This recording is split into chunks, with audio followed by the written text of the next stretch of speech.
56 Ford pickup. Seriously over restored. It's a custom cab, big back window, got wide whites on it. It is spectacular. Henry never saw one this nice. It is a beauty. Got the little wooden rails. Beautiful box.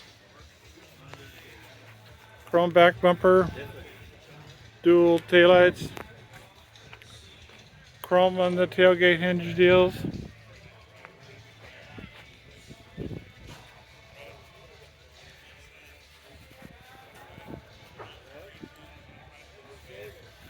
And under the hood is just as over restored as the rest of the truck. Is that beautiful or what?